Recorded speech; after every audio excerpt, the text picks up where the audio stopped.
there are two strategies to build on AI right now. There's one strategy, which is assume the model is not going to get better, and then you kind of like build all these little things on top of it.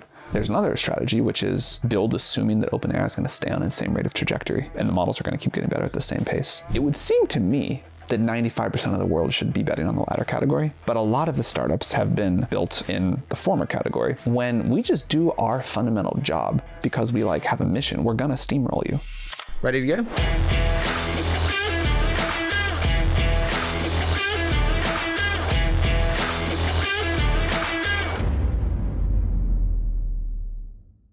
Guys, I'm so excited for this. I've wanted to do this for a long time. Also, this is the first time that you've done an interview together. I think it is, yeah. That's right.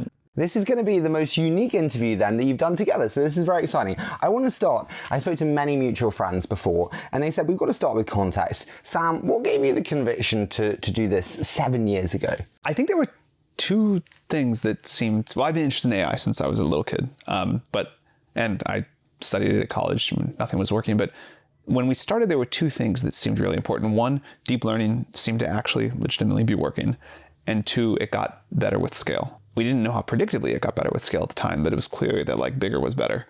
And that seemed like a remarkable set of things. And the confusing thing to us at the time was like, why does everybody else not see this? And why is everybody else not jumping on it? But they weren't. And so we wanted to do it. Can I ask, when there were those moments of doubt from everyone else, which there were across those years, what gave you the conviction to stick at it when, bluntly, very few others had that same confidence? It just seemed to us like it was gonna work, and we kept making progress.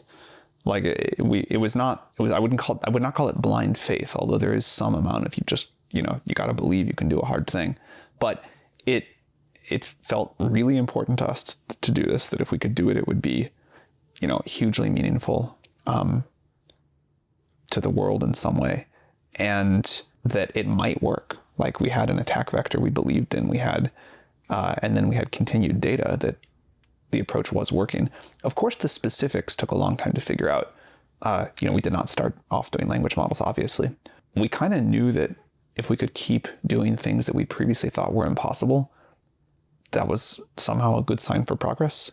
And we had this like fundamental conviction on the approach and the attack vector at a very high level for a very long time, and the details took a long time to work out, and many brilliant discoveries by our colleagues. There was never any doubt that AI would be a big deal if we could do it, so that's helpful. Like it's going to be really valuable.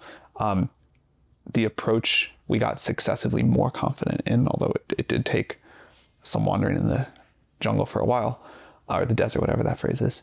And then, it's like, if you believe something with high conviction and everybody else doubts it, it's like slightly motivating. Yeah. It's definitely kind of annoying, but it's slightly motivating. I mean, as a VC, that would be contrarian, which is not what we do because we're sheep. But I do want to start on actually the relationship that we have here, because it is such a unique partnership. And again, we said this is the first time you've been interviewed together. How did the partnership come to be? Brad, why don't you tell me that? Sure. Well, Sam and I worked together a long time. And we spent a lot of time at YC looking at this batch of companies that was starting to hit the growth stage that were these really deeply technical projects, nuclear fusion reactors, quantum computers, self-driving cars, satellites, things like that. And I was kind of focused on those companies from an investment perspective. And OpenAI was kind of the first company I saw that I was like, you know what, like this one's kind of unique because it kind of just seems to be getting better over time. It's not this kind of binary risk. And I remember pointing that out to Sam and saying, I think there's something that's going to be different about this company as compared to some of the other companies that we were looking at the time. And I ended up spending more time with Greg and Ilya. And the properties that Sam describes of these systems just getting better with scale, at first kind of unpredictably and then more predictably, I thought that was just so unique. And I think we kind of saw the same thing, maybe somewhat from different angles. I saw it mostly from an investment perspective of, if that's true, this is going to be really important, just as an investment outcome, just as something that's going to have real impact on the world. And so I really felt that kind of conviction early on, and I just wanted to help any way I could. Did you have that plan that you wanted to join full time? Like, when did that come into fruition that you wanted this to be your mission for the next multi-decade? It wasn't at first. I actually was mostly just trying to help Sam recruit a CFO. Brad actually worked at OpenAI full time before I did. That's true. I beat him there. First time I've beaten Sam on anything. But just take it as a win. Yeah, exactly. No, I was trying to help him recruit, and at the time, no one wanted the job. I asked probably 25 people if they would want to be CFO of OpenAI, which at the time was just a small kind of sleepy nonprofit, and I went 0 for 25. And honest to God, the reason I'm here is because I was so embarrassed to come back 0 for 25 that I said, you know what, why don't I just help out nights and weekends? And that turned into full time very quickly. So I had no idea about that. Yeah, I was sort of doing like half my time on OpenAI, half on YC. Wow. Yeah. And there were like all kinds of broken things. When did you get full-time YC then, Sam? I started doing OpenAI full-time. It was kind of like a gradual-ish process, but I think like by the spring or summer of 2019. Okay, so Brad beat you to OpenAI. I think that great partnerships are about complementary skill sets. That's for sure. And so I wanted to hear from each of you, like an all-star Mr. and Mrs. Like, what is Brad amazing at that the world doesn't know? Look, I think one sign of like a good partnership, I'm thankful to have this with like a lot of the key people at OpenAI, certainly with Brad, is like, if you can't do each other's job, maybe Brad could do my job for a week. I certainly could not do Brad's job for a week. And I think that ability to divide up as a team and have a very high bandwidth communication channel with each person and all together as a leadership team is super important. Brad is good at a lot of things. I'll talk about just two here in the interest of time. One is adaptability. Brad joined to do finance, obviously, and now does something, I guess it's like in the sphere of finance, but very, very different. We didn't have a business at all, or we didn't have an appreciable business until very recently. And when it became clear that we were going to have a very fast growing business, I kind of like looked around and was like, we really need somebody. We got to get someone to do this. And I kind of like looked around the room and I asked Brad to do it. And he was just like, okay, I'll figure it out. Like I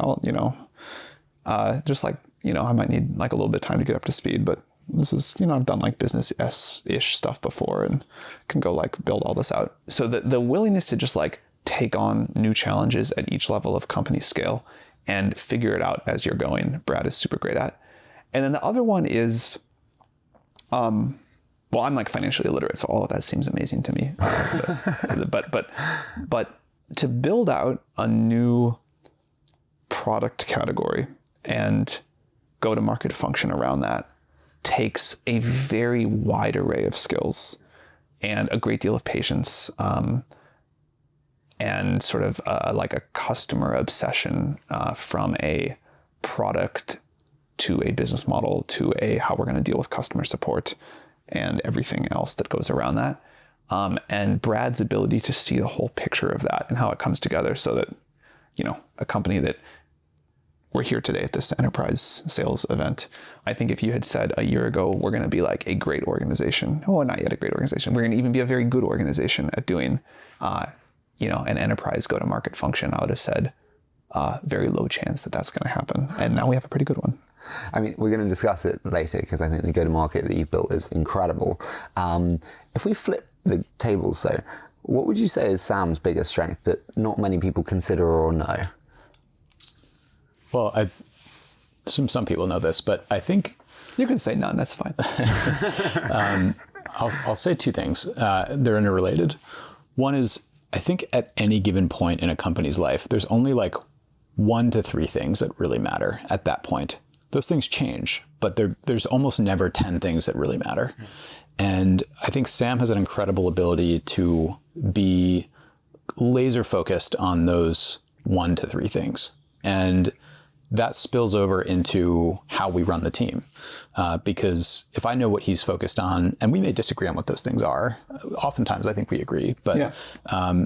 If we can at least align on what those things are, and they may not be the right global bets, but they are the ones that feel the right at the time, then it helps me to translate down to the teams that I'm building on, whether it's that we want to be, more enterprise focused, or it's that we want to really actually change the bet we're making on research, or we actually want to bet more on one thing versus another, or we really need to get this thing right. It helps keep us moving very fast. And I think that's kind of the key to how to kind of maintain velocity at scale that most companies start to lose inherently as the number of things and what the perceived number of important things are goes up. And the second thing I'll say is just a very long-term future orientation. And you kind of have this like idea that you're running at this thing that's like really far out there. And the process of just defining what those 1 to 3 things are, by the way, that's most important, is really just a function of trying to figure out what the 1 to 3 things are that are the fastest accelerants to get us to that point. And Sam's has this like maniacal focus on that future world. My job is just to fill in everything in between. What are the 1 or 2 things that you think are most important to you now then? There are a lot of AI orgs in the world that can copy what other people do. Like once you know something is possible, once you kind of know the rough shape of it, once you know that people want it, that's not so hard. Or it's like somewhat hard. It's really hard to figure out how to do something new for the first time.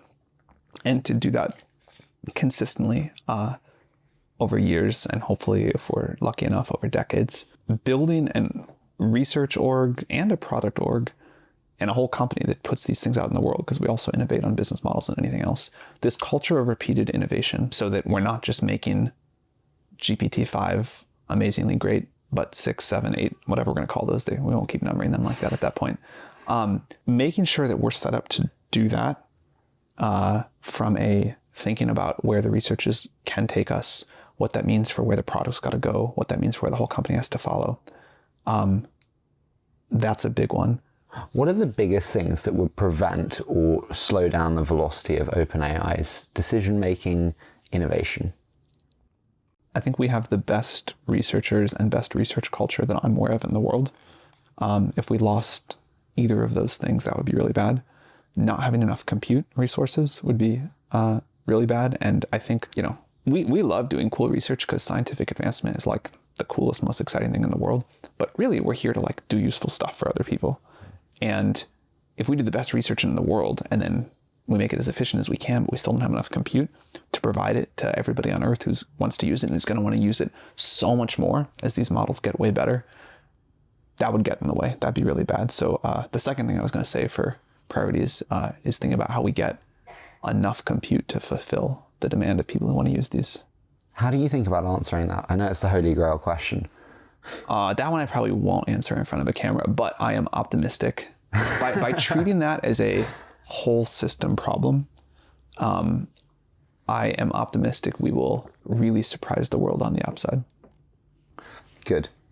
Can I ask on the decision making? How do you guys make decisions between the two of you? How do you determine what to delegate versus what not to? I think it comes back to just being really aligned on what is most important. And you probably just hear me repeat that phrase, but things that are kind of specific to or even tangential to the most important things, we really spend a lot of time on as an executive team, as a leadership team, trying to make the right decision around. Sometimes it's obvious, sometimes it's not.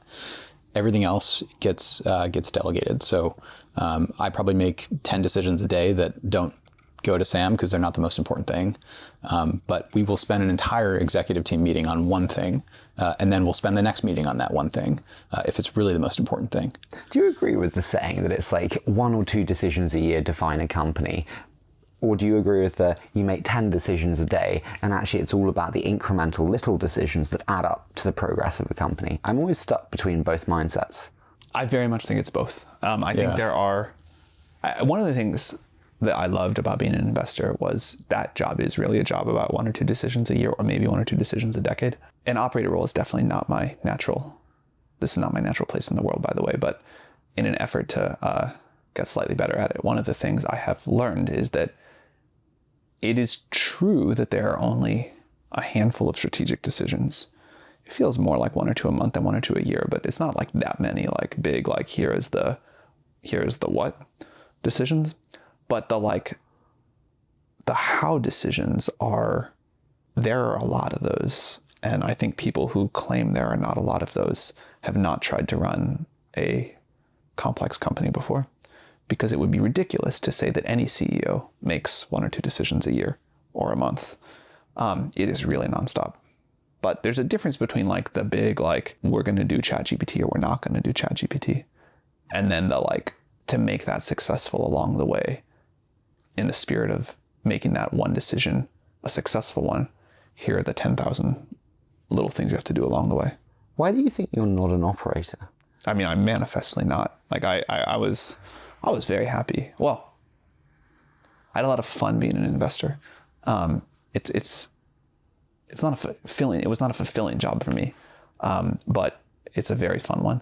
And I kind of like, all of the like things that people say to make fun of investors are somewhat true. Like for a quality of life job, it's a great trade-off. But yeah, with no false humility, I'm just not an operator by nature. I'm happy to do it because I really love OpenAI, and I think AGI will be the most important thing I ever touch. But this is not my natural fit. It's just funny to hear when you think about OpenAI being, the fastest growing Brad company. would agree. I'm sure. I would agree. Yeah. I would definitely agree. That's one where you're like declined to comment. No comment on that one. I love that. Can I ask, we mentioned kind of the compute element. In terms of like marginal cost versus marginal revenue, how do we think about when like marginal revenue exceeds marginal cost? I think that's one that a lot of people suggested that we talk about today, especially with LLM-based products, obviously. How do we think about that? And that could be on both sides. I mean, truly, I think of all the things we could talk about, that is the most boring. No offense. That's the most boring question I could imagine. We will. Really? Why is that boring? All you have to believe is that the price of compute will continue to fall, and the value of AI as the models get better and better will go up and up. And like the equation works out really easily. There's ways it can go wrong. Like if the price of compute, if we don't make enough compute in the world and the supply demand thing gets out of balance and we choose for compute, or by a factor of bad planning, we cause compute to be really expensive, then sure, maybe that's the way it goes. But I think we can drive the cost of a very high quality of intelligence to very near zero. And that will just be phenomenal for most things in the world. Not everything, there will be some negatives, but I think the cost of intelligence is about to get really, really cheap. How does open source and the rise of open source further enable that or impact that? There will be a place for open source models in the world. Some people will want them. Some people will want managed services. A lot of people will use both. I kind of think all of these are details that are like quite interesting in some sense, but miss the bigger picture, which is we are in the midst of a legitimate and pretty big technological revolution where intelligence is going from this very limited thing, which is, smart humans have it. But if you want to do something that requires a lot of intelligence, you got to get a lot of smart people to do something. Like if you want to make a thing like OpenAI, you need a ton of smart people, a ton. If you think about everything in the stack, not just people who work at OpenAI, but the people who make chips and build data centers and all of that, to something where one person will be able to access abundant and very inexpensive intelligence to do just amazing things. Do you think we overestimate adoption in a year and underestimate it in 10? I mean, probably, because I think that's actually a very deep insight on the way that technology gets adopted in general, because no matter how amazing something is, societal inertia is just a big deal. You only ever get a lot of adoption for something amazing, but also it takes a while to get going. And so I think you do for something cool, you get the 1 year, 10 year thing. Yeah. So probably. I think we'll have a very fast inversion of expectation and reality. I think right now expectations are extremely high. Reality is still pretty bad, honestly. Yeah. These models are not that good. Yeah. I think very quickly expectations will start to come down as people come into contact with today's models. But then very quickly also these models will get really, really good, and you'll see this inversion of expectations reality where all of a sudden then expectations have to catch up. My question is, you kind of mentioned kind of actual model quality maybe not being as good as can be, and expectation and reality. And the other cool question, which might be a little bit boring, but it's just the commoditization of models. And I've never seen it before where you have Mistral 1 week so hyped, and then you have, whatever Bard the next week. And it's like the transience of different players being preceded in the media as kind of winning, so to speak, is so moving every week. Is this a game of commoditization? There was a time when there were more than 100 car companies in the US, I believe, or at least close to that. And if you go look at some of the old media at the time, it was no, there's this better car, no, there's this better one, no, there's this better one. And I think that same thing holds true for most new industries. I think it's fine. I mean, it's probably good, but I don't think that's where the enduring value will be. I think eventually it will shake out. There will be a small number of providers, just a relatively small number, dozen, something like that, doing models at big scale. And it'll be extremely complex, extremely expensive. And the differentiation, and I hope we all continue to push each other to make the models better, cheaper, faster, and commoditize in that sense. And the long-term differentiation will not be, I don't think, the base model. Like that's just, intelligence is just like some emergent property of matter or something. The long-term differentiation will be the model that's most personalized to you, that has your whole life context, that plugs into everything else you want to do, that's like well integrated into your life. But for now, the curve is just so steep that the right thing for us to focus on is just make that base model better and better. Mm-hmm. Can I ask you, you mentioned obviously your time investing, and Brad, you obviously engage with so many large enterprises around the world today. For me as an investor, I see so many AI companies, and I'm not investing in any application layer AI companies because respectfully, we've seen OpenAI come out with products and it's like, well, that killed a whole industry. I think fundamentally there are two strategies to build on AI right now, or startups doing with AI. There's one strategy, which is assume the model is not going to get better. And then you kind of like build all these little things on top of it. And then there's another strategy, which is build assuming that OpenAI is going to stay on its same rate of trajectory and the models are going to keep getting better at the same pace. It would seem to me that 95% of the world should be betting on the latter category. But a lot of the startups have been built in the former category. And then when we just do our fundamental job, which is make the model and its tooling better with every crank, then you get the OpenAI killed my startup meme. Yeah. If you're building something on GPT-4 that a reasonable observer would say, if GPT-5 is as much better as GPT-4 over GPT-3 was, not because we don't like you, but just because we have a mission, we're gonna steamroll you. But there's a giant set of startups where you benefit from GPT-5 being way better.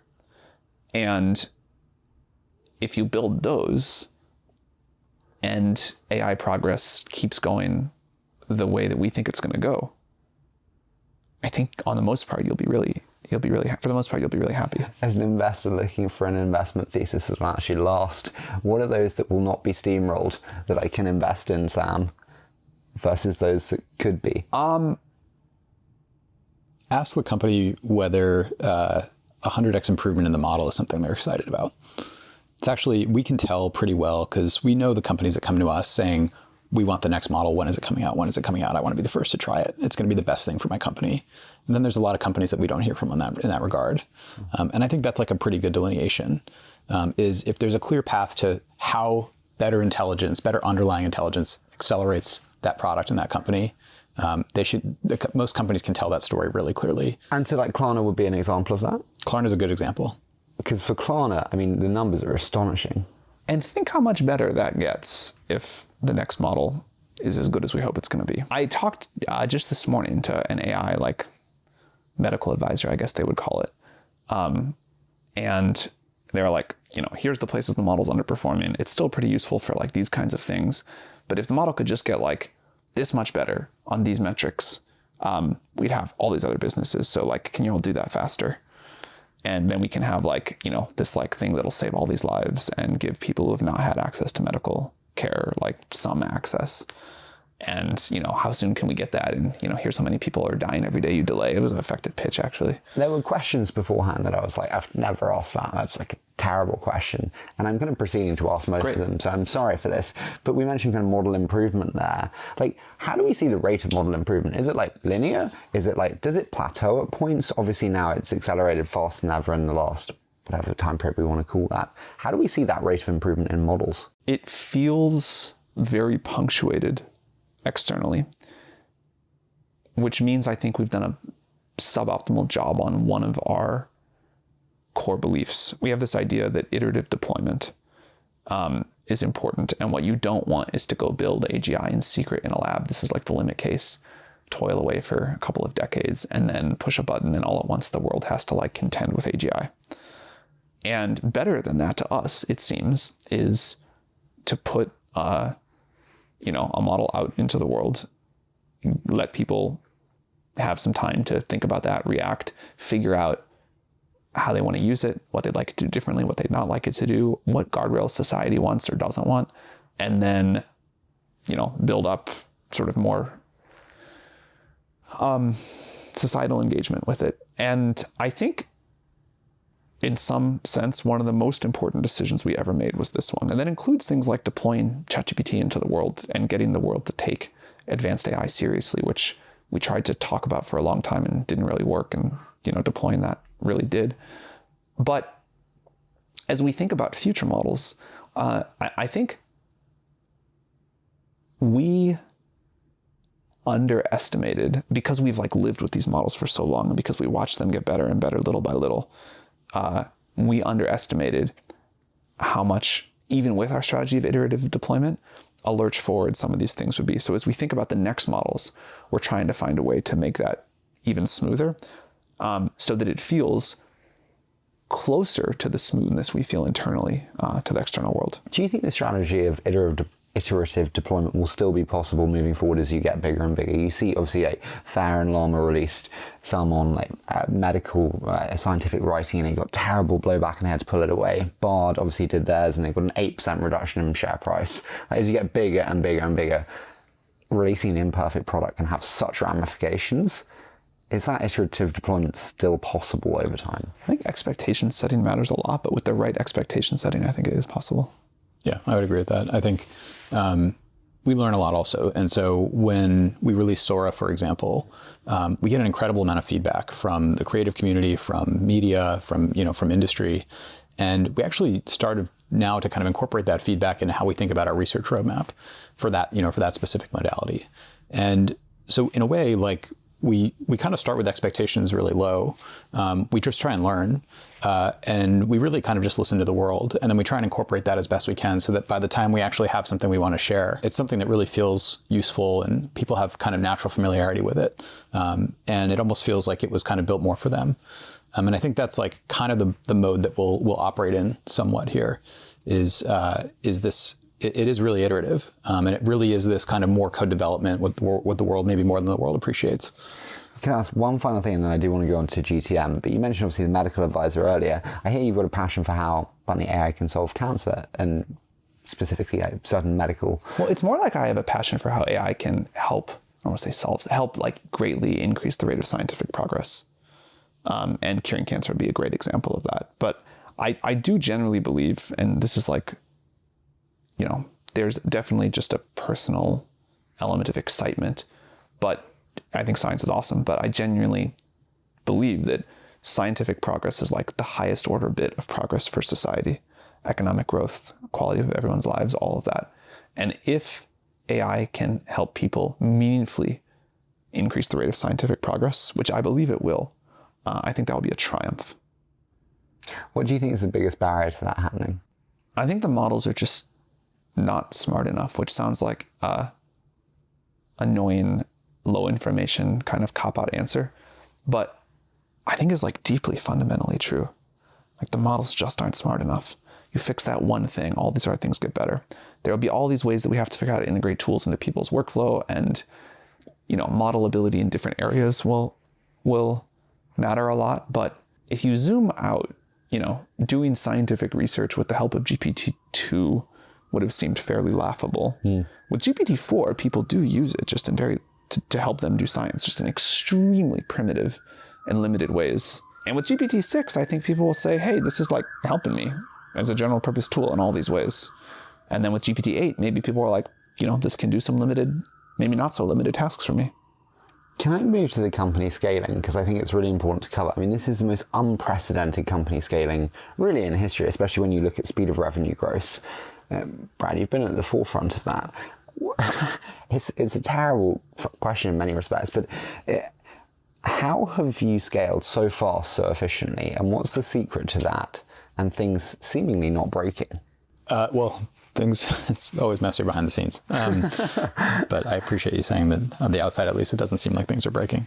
I think we we found a moment with ChatGPT that it was the first like really human experience people have had with the technology. And we hear stories all the time of like where people use it. And it continues to amaze us actually, how diverse these stories are. It's like on the one second you're hearing like a research scientist at a company talk about how productive it's made them. And the next is like, this thing is writing code for me. I'm a software engineer at XYZ startup. And the next is like, I'm a new parent and like, I don't know how to take care of a baby, but like I ask this thing 80 questions a day and it kind of like helps me understand how to like navigate life as a new mom.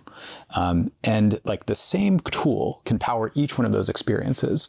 And when you have something that's like that fundamentally diverse, and I think that kind of, fundamentally accessible, like it's just bound to have a really important impact in adoption and and how people use it. And I think, that obviously translates to a business impact, but our focus is just continuing to push on that front. The B2B business is obviously different kind of cadence to that business.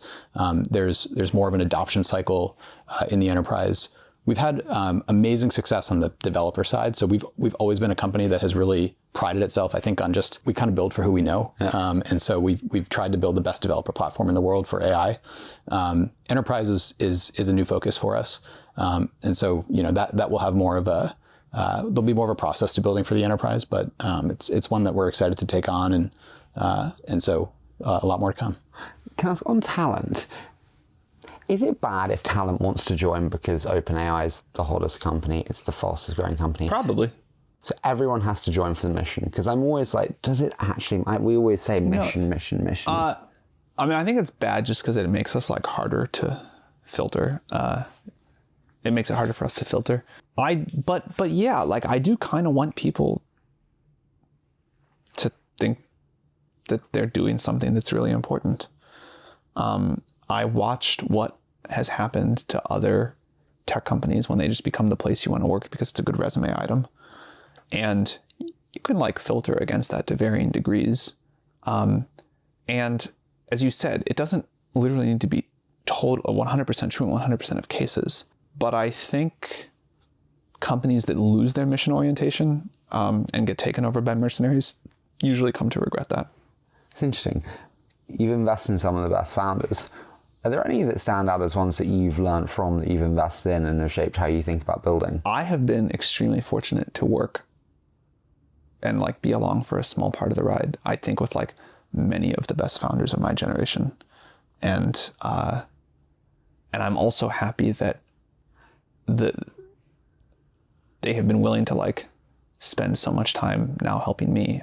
And can I push you? Are there one or two that stand out? And has there been a lesson or two from them? Chesky has been incredibly hands-on and helpful to me over the last year and a half, and is really good at a lot of things that I'm not good at and have had to like come up to speed quickly on.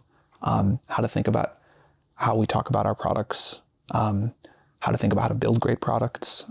He is really a special person.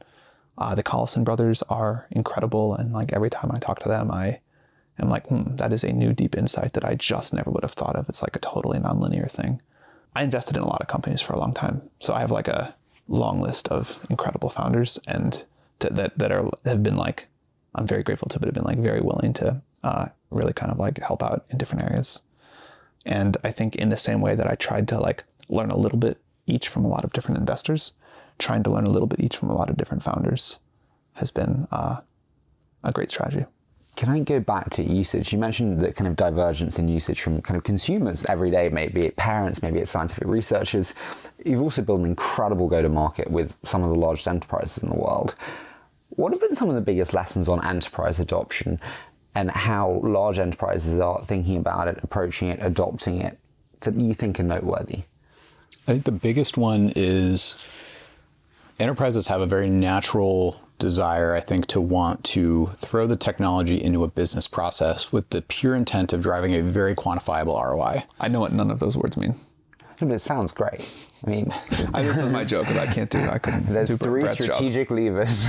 I manage my supply chain and it costs me X per year, and I want to take AI and throw it at a specific process in supply chain management and cut 20% of my spend out of this specific area that I spend money on. That type of thing.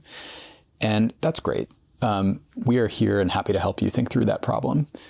I think people, though, criminally underrate how important it is actually and how much like return you really get on just giving people access to the technology.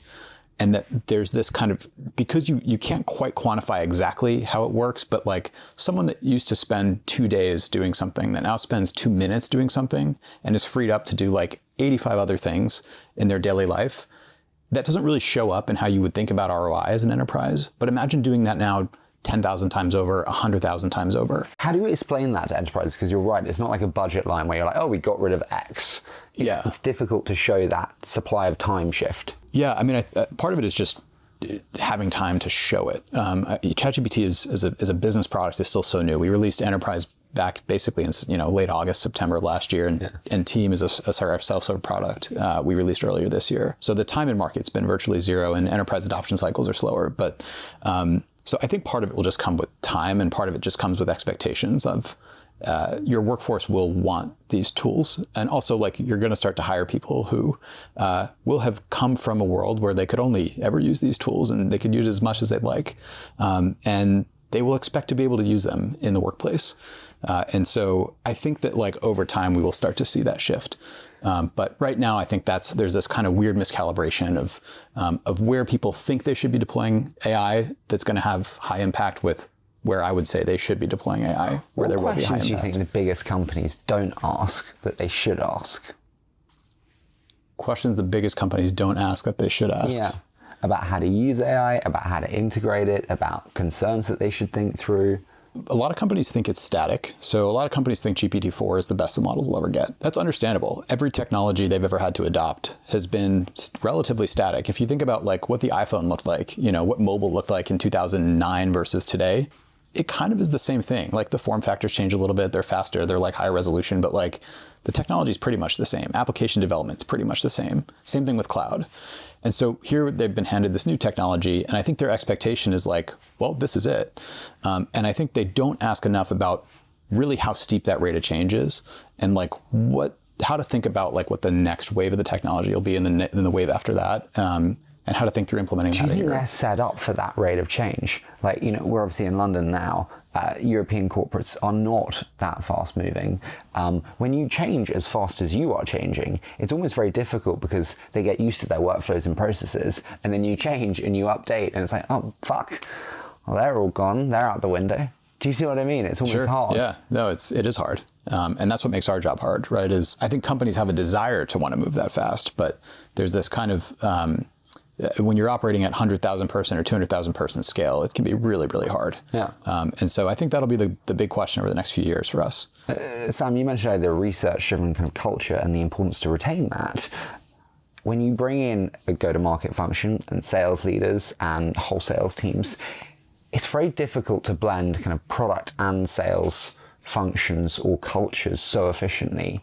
How do you think about the challenges that one faces? I think this is where Brad and I have a great partnership, in that we have different opinions about maybe how to balance any particular decision. And we're, I think, very good at deferring to the other based off of whoever has like more context or feels like it will have a more important impact. But we have really deep agreement, I think, in a way that many people in Brad's role wouldn't, about the critical focus of making sure that we let research drive product and product drive sales. Now, that doesn't exclusively mean that, of course. There's got to be feedback the other direction. And one of the reasons that we love having users now is this is like the most important reward signal you can get for if the model's good or not. It's like, how useful is it really to people? Like that's what matters. But we also know that the best thing we can do to sell more product is to make the product better. And the best thing we can do to make the product better is to have better research. And there's like zero disagreement between us ever on that. And that is really important. It's funny, you mentioned the users there. I was chatting to Alex Schultz from Meta before, and he said, ask Sam about growth, and ask him how his mindset has been changed on growth post OpenAI, because it is such a different story. I think there is, like, Alex Schultz is a legitimate growth genius. He'll be there, talking about this retention curve and the 30D here and the that and this acronym. And I mean, he really understands the dials of things. I think you usually don't learn that much from failure. You learn more from success. But I think you also don't learn that much from like extreme break all the rules, unrepeatable success either. And what we had with ChatGPT, I would be hesitant to say I've learned anything at all about growth. Like have a once in a generation technological revolution is not really like actionable advice. So if I wanted to learn about growth, which I do, I'm now very interested in it. Alex probably can't advise me on it at this point, but that's who I would normally ask. Why do you not learn from failure? So I always disagree. You learn something from failure for sure. You learn some things to exclude, but at least in my own experience, having failed at many, many things and succeeded at some, I have learned much more from the successes. What's been your biggest learning from a success? I mean, so many. Like, what to look for when hiring people. I've now like, I don't hire externally that often. I'm like a big believer for like my direct reports. I'm like a big believer and try to like promote into that when you can. But certainly, what to look for when promoting someone. What to look for in a founder. I would say like, I can like point to my extremely long track record of failed investments and say, I made this mistake here, I made this mistake there, I made, this one over there. Josh Kushner asked that one. He said, ask him what he looks for in founders because the track is so strong. Well, all of the obvious things, and then I think some of the things that I look for more than other people are founders that are going after something that seems big if it works. I think that is way more important than people realize to like the really outlier returns. So I'm, happy to like lose 9 times out of 10 and like really succeed on the 10th company rather than kind of like do okay 7 times out of 10. I think founders that are like very good at generating lots of new ideas, founders that have like a very fast iteration cycle, obviously like, smart and determined and all of those things matter. Oh, great communication skills are something that I really look for. Do you? Okay, but I've fucked up so many, I've missed so many great companies, but I've fucked up because you get an engineering-led CEO and respectfully, especially at seed or Series A where I tend to invest, they're not so honed. And so they don't have that communication. Yeah, polished I don't worry about, but like as that great CEO used to like, I don't mean communication in like, can someone sit in an interview and be like super charismatic and, like very, hit the talking points and like, no, clearly not me either. But I do think a lot of the job is communications driven. Like you have to be able to like explain to the company what we're going to do and why. And you have to be able to like hire people and get them to want to work with you. And you have to be able to like sell things to customers and get people to like try your product. At some point you may have to like talk to wider audiences.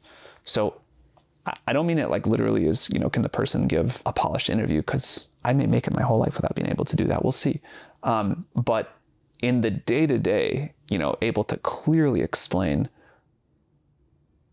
what you are doing, why people should care about it, what you'd like them to do to help you. That's super important. Final one before we do a quick fire. I do have to ask, on the people that you hire at OpenAI, one thing that's quite striking is they're a little bit older, actually, or it certainly appears that way. How do you feel about hiring for experience versus hiring people who have been new to a job but may have that hustle and hunger? And am I wrong to say that you hire for experience and that little bit older? What do you think? I think at least in my orgs where I set hiring policy and whatnot, there's a difference between kind of what the composition of your hires are and kind of what the composition of responsibility is in the team. And I try and keep this kind of this team where like great ideas are like kind of always elevated. By and large, actually, I would say like the really, really good ideas come from unexpected places on the team, not from like the most experienced end of the team always. And so that's kind of my advice is like find a way to make sure that there's this very, very flat kind of like very, very even playing field when it comes to how you kind of like look to the team for perspective, for decision making, for judgment, and for creativity. You do need experienced hires, I think, in that they bring a little bit more perspective, obviously. But I tend to think that like really the like company changing ideas actually by and large come from places that are not those hires. Do you agree? I think there's like some roles where experience really matters and somewhere it either doesn't matter or is a slight negative or it could be a big negative. I think like our leadership team is probably more like 30s and 40s than the 20s and 30s you would see at other startups. And I think our technical people skew like slightly older. I don't have numbers, but maybe I would guess that like the average age of the technical team is like early 30s instead of the average being like late 20s at some other tech companies. I think part of that is just the sort of like path to becoming a great researcher. There's huge exceptions in both sides. And I don't want to say I don't care about experience on the whole, but I think there's like amazing people with tons of experience. There's amazing people with like almost no experience at all. I think whatever we're doing seems to be working, but it's not like, I don't think about it as a like, do we want more or less experience? I think it's very much like, who is the person? Like, is this the person? I'll add one thing, which is there's a lot of areas explicitly where people coming in with experience, I think what we do is so categorically different. Like it is an entirely new category. The way that people kind of engage with, consume, use, talk about, put your verb in there. This technology is different. So the playbooks for how you actually like bring it to the world are really different. There aren't playbooks for a lot of these things. And so like the approach you take to solving problems you don't necessarily benefit in all ways, at least in my world, from people who've done it for 20 years before. Yeah, one of the joys of new industries is it levels the playing field. It does. I think you saw this in crypto in particular, where suddenly 19-year-olds were just as impactful as a 45-year-old because it doesn't matter. Yeah. I think in general, if you could like sample someone at OpenAI, look at the role they're doing and the level of responsibility they have and the impact they have and say, would I have expected this person to be more experienced or less experienced given that? You would say, on the whole, I would have expected / maybe even hoped that this person was more experienced. Are you ready for a quick fire? Sure. Okay, so 60 seconds or less. Per question. Let's start, Sam. What's the single biggest challenge to OpenAI over the next 12 months and then 5 years? 30 seconds each.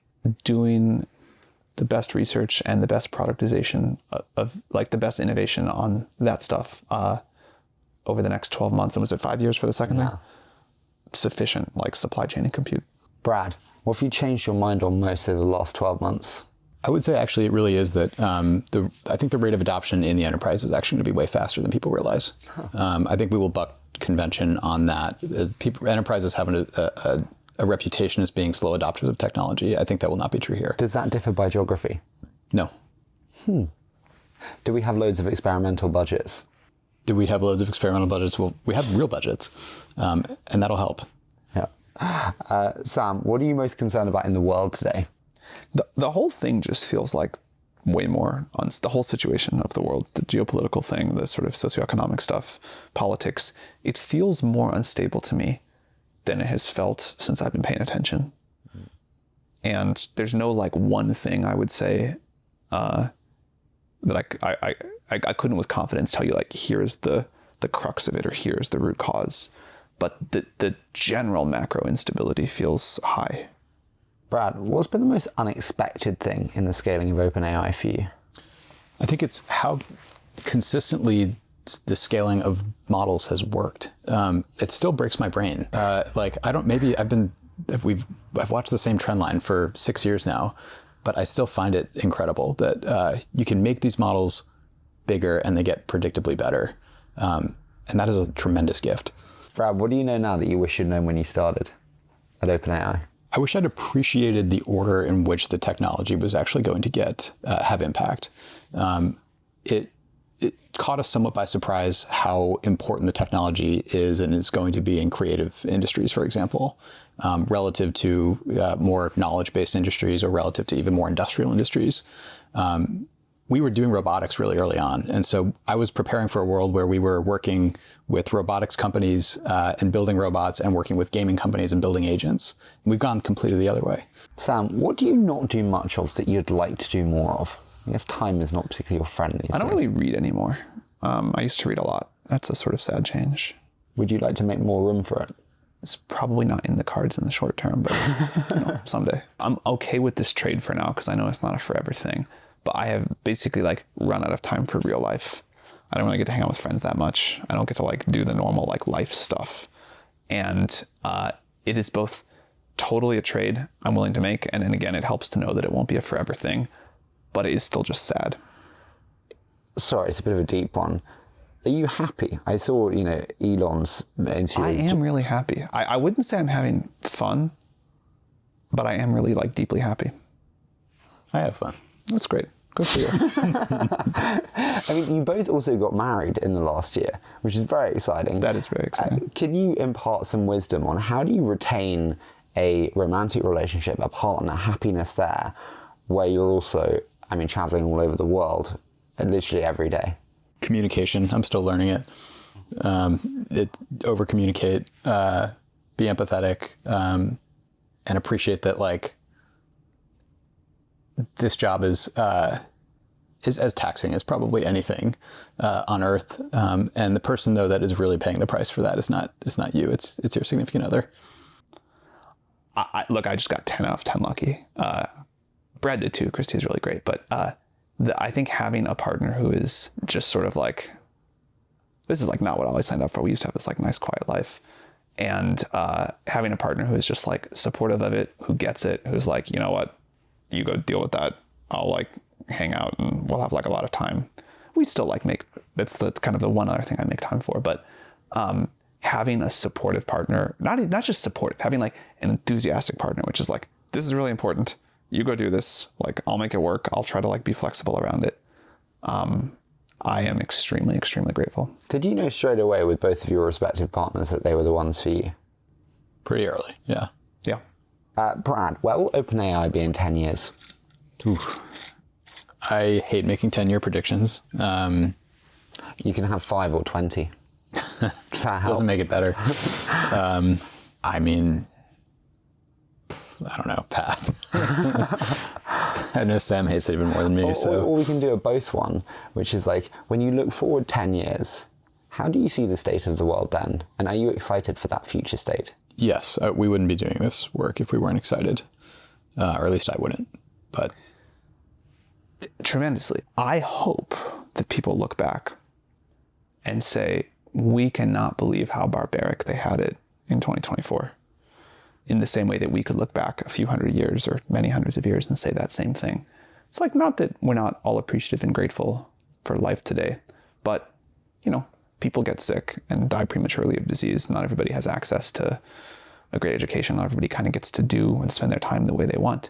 To say nothing of like the unimaginable new things that we'll have in this future. Again, it won't be all good. I think there will be like real things that we lose. But on the whole, I am tremendously excited for what a world with genuine abundance looks like. I want to say a huge thank you for doing this. Honestly, it's been so nice to do it in person. I so love doing it with both of you. So thank you both for joining me. Thank you thanks very for much. having us. This is great.